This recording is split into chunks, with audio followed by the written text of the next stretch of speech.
les 18 supporters sénégalais yi nga xamante ne ni jamono ji yoon caabi da leen a féete ginnaaw fële ca Maroc d'où vient la question à savoir Dakar doit-il brandir la carotte ou le bâton. waaw di masawu déjà sunu mbokk yooyu nga xam ne moom nañ téye foofu ci Maroc. De manière vraiment je dirais pas illégale mais de manière jàpp naa ni que daal c'est des otages du royaume chérifien. jàpp naa man loolu laa gëm mais moo tax ci dans le concert des nations yenn say réew dafay am fi ngay toll. il faut que nga wane un peu sa dayoo. La justice marocaine elle est dite au nom du roi. Le procureur c'est le procureur du roi. xale yi li ñu def ou bien li ñu leen di accuser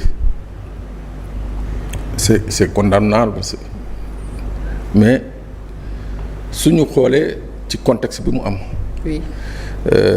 tey jii bu Maroc gagné woon coupe bi. oui. Soxna Fatou Maroc bu gagné woon coupe bi. boo yi kenn du leen arrêté. en fait marocains yi faj mer nañuy def. ok te faj mer boobu boo gisee marocains yi def ko avec autant de facilité. oui. c'est parce que dama jàpp ni que au Sénégal ñii ci waroon taxaw dëgg taxawuñu ci. Fatou.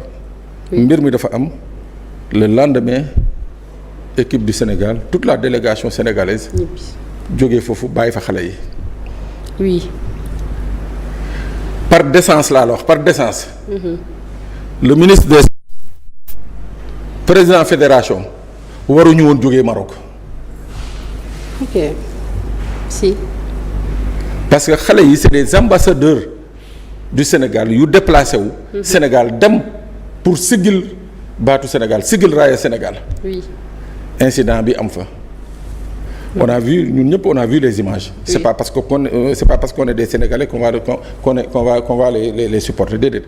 on a vu ce qui s'est passé ça s'est passé dans un cadre bi nga xam ne tout pouvait arriver heureusement lii moo fa xew. mais je dis que les autorités d'abord la première faute bi nga xam ne moo tax marocains yi mun ci langaamu téye ci. mooy que ba ñu toogee xool ni que toutes les autorités sénégalaises ont déserté le Maroc le lendemain des faits alors que gosses yi ils étaient déjà au niveau des commissariats. kenn déplacé wu dem ci commissariat. muy benn. ñaar ñiy toppee xale yi ay mbir yi nga xam ne ci yom seen loi ñi ne lan la état du Sénégal def ñu ne fédération de jël na benn avocat. imaginer nga coow loolu ak marocains yi fañ ko yóbbu dayoo bañ ko jox. ñu ne Sénégal benn avocat nañu jël. yabel foofu la commencé. 18 personnes. ñu ne déet yemuñu ci benn avocat. la ñuy gis mooy ex Sénégal fédération ministère gouvernement bi président ñëpp di Bumbaay c'est-à-dire gis nga pour marquer le point. xale yi bi ñu egsee waxuma ñu bañoon leen accueillir. mais président man à mon avis man su doon conseil bu ma ko doon jox. la mu waroon njëkk def mooy danaan balaa sax may dalal footballeurs yi les familles des gens qu'on a arrêtés man ñooñu laa soxla. oui. ñooñu lañu waroon njëkk recevoir dalal leen massawu leen. si ils en ont besoin quand même. cérémonie bi jot fa ñuy sargalee footballeurs yi sargalee fédération ñu sargal mbokk ña nga xam ne ñooñu nañu téye fële loolu dafay impacter. si. mais malheureusement dañu ñëw rek topp bu mbaay bi fàtte nañu supporters yi fàtte nañu mbokk supporters yi. fàtte nañu lépp la nga xam ne booy yi.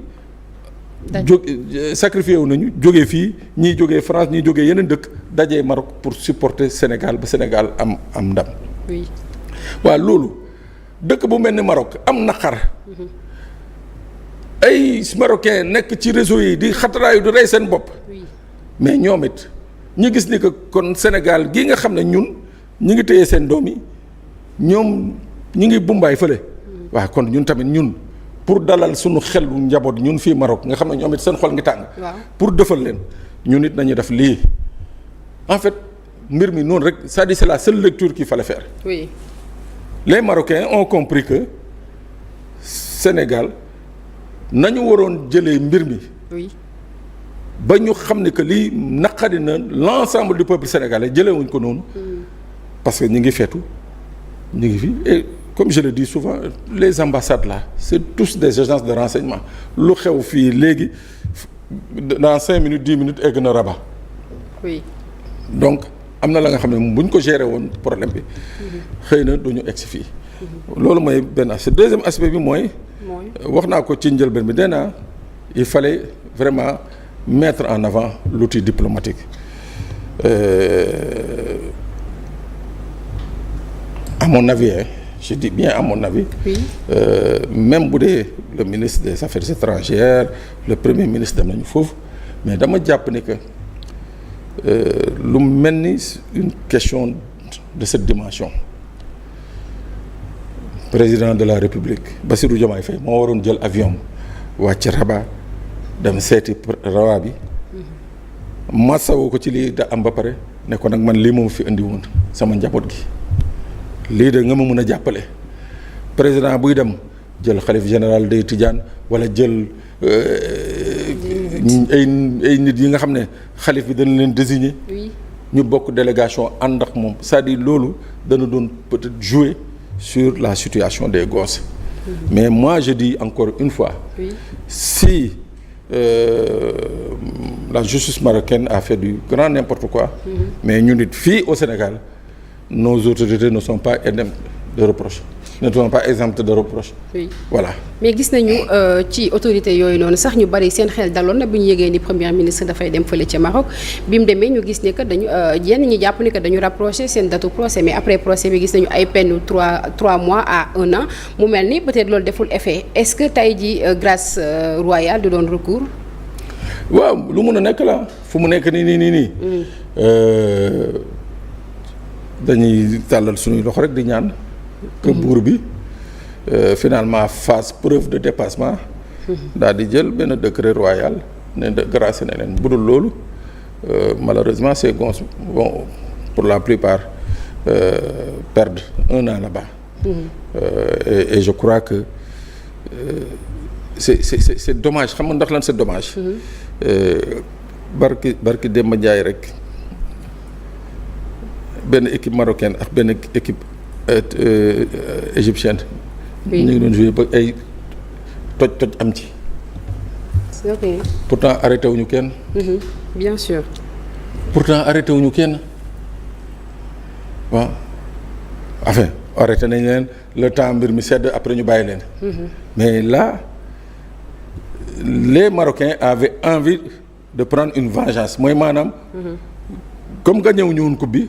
mais daañu am nu ñuy dóoree. waaw ñu def match nul. dóor boobu nag mooy bii te dóor boobu mu ne ma ne mënoon nañ ko éviter bu baax a baax. bien sûr waaw. bien sûr mënoon nañ ko éviter bu baax a baax mais tey peut-être est-ce que diplomatie mënul ñu permettre à ce que bu fekkee mënuñu leen libérer ñu andi li ñu suñu ay doom sénégalais ñu plus de seen peine fii ci Sénégal. waaw Dieu merci pour la question parce que am na ay accords yi nga xam ne signé nañ ko yàggul dara. bañ ko fii voté fii sax assemblée nationale. am na ci sax ñu doon.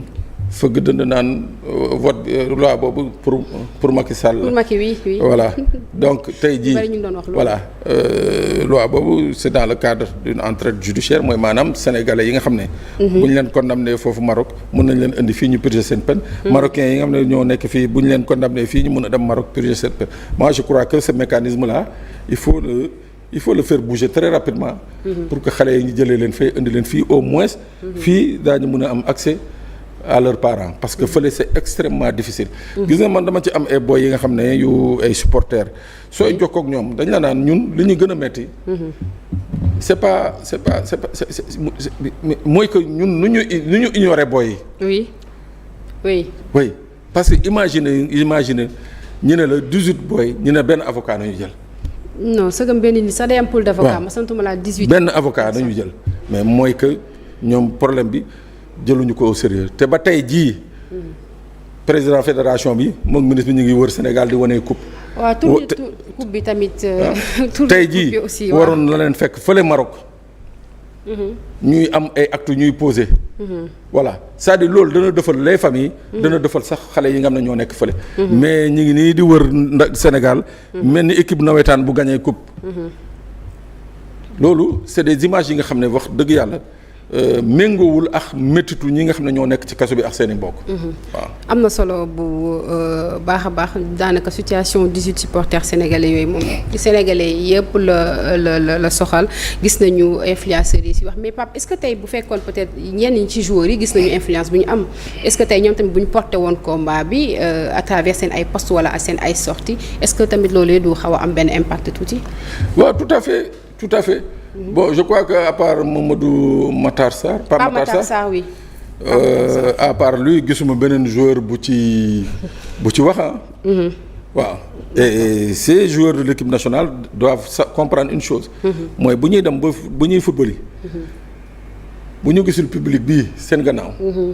seeni performance duñ ko mën a def. waaw donc war nañu de temps en temps di xalaat xale yi nga xam ne ñoo nekk fële ca Maroc.